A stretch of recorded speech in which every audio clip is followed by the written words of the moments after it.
Bonjour à tous, nous espérons que vous allez bien et nous allons commencer un nouvel objet d'étude. Dans un premier temps, prenez votre cahier et notez tout en haut d'une nouvelle page, objet d'étude numéro 13, maître de l'ordre dans la biodiversité.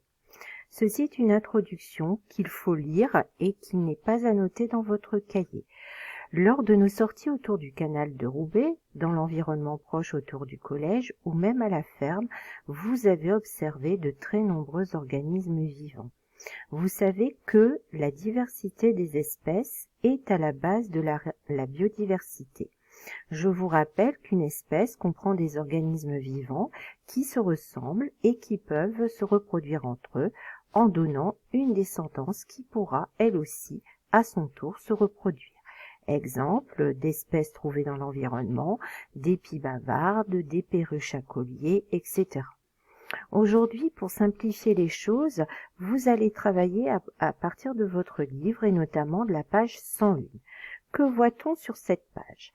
Eh bien, document 2, comment les biologistes classent-ils les êtres vivants? Vous allez devoir recopier le tableau qui se présente dans votre livre, mais vous devrez l'améliorer. Vous voyez qu'il y a une ligne comprenant les espèces vivantes et une colonne comprenant les attributs.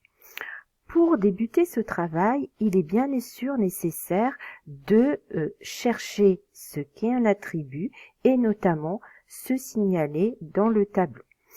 Un attribut, c'est tout simplement ce que possède un organisme vivant. Cet attribut peut être visible, des yeux, une bouche, ou se situer à l'intérieur de l'organisme, comme le squelette. Vous devrez tout d'abord écrire ces définitions dans votre cahier. Donc vous allez devoir trouver ce qu'est le squelette interne, le squelette externe, les membres, les pattes articulées, les chélicères. Alors, prenez votre dictionnaire pour chercher la définition, mais faites attention, cette définition doit se rapporter au domaine des sciences. À partir de là, vous pouvez simplement réfléchir aux mots et inventer votre propre définition. Une fois que vous aurez recopié le tableau, vous ajouterez 2 attributs, les chélicères et 8 pattes articulées. Puis, vous ajouterez une espèce, l'éperdiadème. Vous savez que c'est une petite araignée avec sa croix blanche sur le dos. Elle est très commune dans les jardins.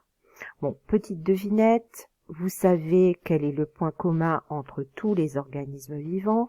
Vous avez étudié ce qui correspondait à ce qu'on pouvait voir au microscope optique et qui correspond en fait aux cellules. Finalement, voici comment se présente le tableau que vous aurez à recopier dans le cahier.